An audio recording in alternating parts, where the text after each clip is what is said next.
Welcome to Muddy River News this week. I'm Bob Gough. My guest is John Mccoy, the new chairman of the Adams County Republican Central Committee. Welcome. Thank you. New job for you. What inspired you to take over the local party? I think I had my arm twisted, and there had to be some convincing done that it was nothing that I really sought after. But I think it was thought that change of face, and Dave Buckles had it long enough. He wanted out and to enjoy life. Yeah. I still like to enjoy life too, but apparently it was my turn up in the barrel. Well, yeah, he and of course his wife Teresa just retired from the county board. Yep. So, but now you get to enter this just as a time as we've got a Republican primary for mayor. As a party chairman, what is your opinion on primaries in general? Well, I think primaries are healthy. They make better candidates. My job is to, after the primary is over, try to smooth ruffle feathers and things like that and get everybody back on the same course and pulling in the same direction. And for the most part, I think, being involved in politics for so long that I have, you have that, but it seems like the candidates come back together faster than their supporters do. So, it takes a few meetings and sitting down and breaking bread with each other and getting us all back on the same train. Is there any rule of thumb that you look at when you've got Republican or any party, when a challenger versus an incumbent? Does an incumbent sort of get the nod in a situation in the party? How's that generally, how should that work, and how does it work in your opinion? Well, I think the run does go to the person in office. I should say that tie goes to the runner. Ties to the runner, yeah, sure. So, I think that is an advantage, but it's not necessarily always so. So, myself, I have to kind of be the referee of that and make sure that it's a fair playing field for everybody. You've been in local politics a long time.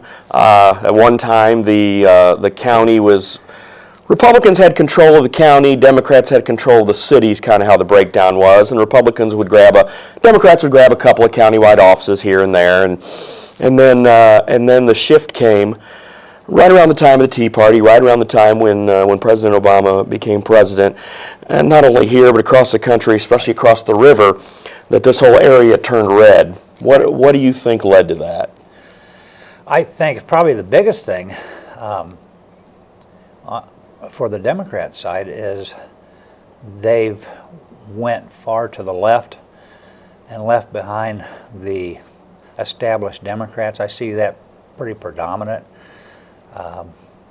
Here locally, you have long generation Democrats that are shaking their head going, wondering where their party went. And I think that's probably one of the biggest contributors. On the Republican side, President Trump's not everybody's cup of tea, but he gets his second bite of the apple now. What impact do you think he has had on your party? Huge. Very huge. In what way? Well, he's talking about people that talking to people that they can appreciate where he's coming from. I think it's using a lot of common sense, and it's the things that he's promoted have been popular with the public, the working class, the people that make this country great. And it's everything from farmers to factory workers, and across the board, he's hit the right tone, and I think that's what's appealing to people. And sometimes he says things that, politically, I think when he first ran, I was thinking, okay, that'll sink his ship, and it didn't. He went up in the polls. He's not the norm. Well, I think when he had a couple of advantages. Number one, he came in as a very well-known commodity in his business and celebrity status. And also, you had 85 people running. So he was the loudest voice in the room. He's always been like kind of the biggest personality in any room he walks in, and especially when, I mean, if it had been maybe against one or two established Republicans, they might have been able to hold him off. But he was able to just drive through a field of just a lot of pretenders. I think a lot of the appeal was people are getting sick and tired of politicians, always been at the trough, and be holding to groups that have supported him, where he didn't have that baggage. He wasn't beholden to large corporations and things like that. He didn't need their money, and he was kind of his own man, and that kind of set a tone for people that have been disillusioned by politicians. And he was not a politician. He was a businessman, and he's been successful at it. And I think that reflects on the way he goes about things. Not as a politician, but more as a businessman and forward-looking. And I think that that's been his popularity. And I know that I appreciated it, that he didn't have a lot of hooks in him to drag him one direction or another. He went from the heart and what he felt, and it reflected to the rest of the population. 4 years ago at this time, I don't think anybody would have thought he'd have become president again, just because of what had happened, everything on January 6th. Now, of course, he just did the pardons. As a law enforcement official, I think you can see both sides of this, but you think the blanket pardon was the best way to go there? I don't know, you'd have to take it individual by individual. I know a local couple here Yes. was charged, and I'd never heard of a charge like that, parading without a permission. I think there was a difference between somebody that just wandered in with the crowd and somebody that was actually taking a bat or a weapon or something and going after a police officer. Right. When you got vandalism and assault and battery, that is more of an offense. The people here, I've known that they were actually invited in, and they were didn't realize that there was a problem on the other side of the Capitol building that they were in, and didn't see any of that. I've talked to them numerous times and tried to get them to come on and tell their story, and obviously they didn't for obvious reasons, especially when they were facing the charges and such. And of course, they're always welcome to come back on and tell their story, especially now that I'm assuming they are part of the group that's received pardons, commutations, whatever. And they did not receive jail time; they were good probation or whatever it was. So. They have damages. Absolutely, no question about it. Because they lost their job and they've lost a lot of personal property. Sure. So they do have damages. Yeah, I think there'll be some. You can see a lot of these people probably who end up, taking their own lawsuits now and seeing where those go. Now the other pardons where they assaulted police officers or resisted arrest.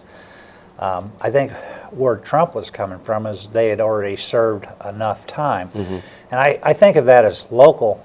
When we have that, if you resist arrest or assault a police officer. You don't get 2 or 3 years in the penitentiary. That just doesn't happen. And I think that's where he was coming from on that. And again, like I said, you were a long time chief deputy over at Adams County. Again, still very active and everything. So I really wanted your perspective on that because it means a lot to me because I do respect the years you've worn that badge and stuff. Thank you. So, and of course now, along with this, you're also on the county board as well. Right. So, and again, when we talk about the party, there's not a single Democrat on the county board now. That's amazing. And again, the guy, one of the guys that got beat, Todd Dusterhouse, he's not one of those. No. He's not a wokester. Nope. He's not far to the left. The Dusterhouse family, they've been like the Schultzes and Volkamp's, long-time centrist Republicans. But I think you're right. I think they've just all been painted with that same brush. Right.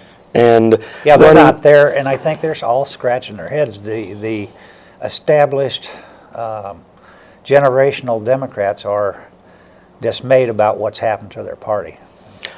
Well, and speaking of that, the winner of your winner who will represent your party in the general election will be facing an independent, but someone who once held office as a Democrat. Right.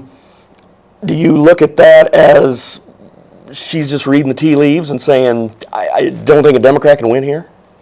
Probably. Yeah.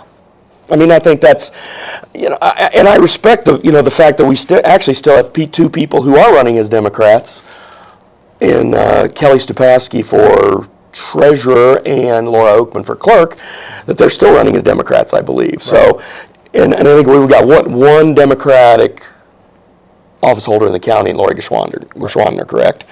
So again, you guys, you don't have a monopoly, but you pretty much got everything except Baltic Avenue and a couple of the other squares there. Well, I mean, I don't know that the R&D label plays in so much effect here locally because of those individuals' values and outlooks on things. And so the people you mentioned aren't into the woke on the Democrat side. And so they still have their base. So I think that it's just not as etched in stone between the R's and the D's. Speaking of that, we'll wrap up here because I'm running out of voice. Years ago, when the city held the mayor's office for so many years and had a huge majority on the city council, a lot of Republicans back then were saying, we should go to nonpartisan elections. Well, now that the sides shift, the other side's going, we should go to nonpartisan elections. Is it just whoever's in power at the time doesn't want that and the tables turn? Or what's your if you could just take everything away from that, what would your thought be on that for local elections? Well, you're right. Those that have gained that opportunity for that position do not want to relinquish that. And that's understandable. That's human nature. Okay, so I don't know where it's going to go from there, but I certainly understand. Well, I've always been of the opinion, your years at the county, and that why are our sheriff and our state's attorney political offices? That's the way it's always been. Yeah, right. Yeah. So I mean, that's like those. I've never understood it. Again, I get it on the national level, the federal level, the state level. But again, the old saying was, there ain't no Republican or Democrat way to fix a pothole, or there ain't no Republican or Democrat way to arrest somebody. Well, there didn't used to be. Right. So let's just be clear about that. I think on the Republican side, we tend to be more conservative about tax dollars, how we use them, and that may not necessarily be so in every case, but the Democrats have the outlook of throw more money at it, and that's kind of the difference between the two. And I'm a conservative. Sitting on the board, I want to be a good steward of the taxpayer dollars. I don't like my taxes, sure, and how high they've gotten. And I'm sure the working public feels the same way. And so we have to be careful with and be good stewards of the public's money, and that's what it is. Well, you've been a loyal public servant for a long time, and thank you for continuing that, and best of luck in your new role as party chair. It's been my pleasure. Everything I've done has been good to me, and something I believe in.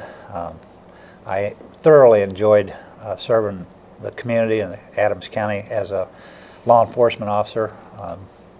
It was fun, and I looked forward to going to work every day doing what I did. And everybody should have a job like that, I should say.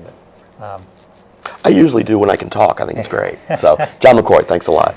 You're welcome, buddy. All right, that's all the time we have for now. We'll catch you next week. All right.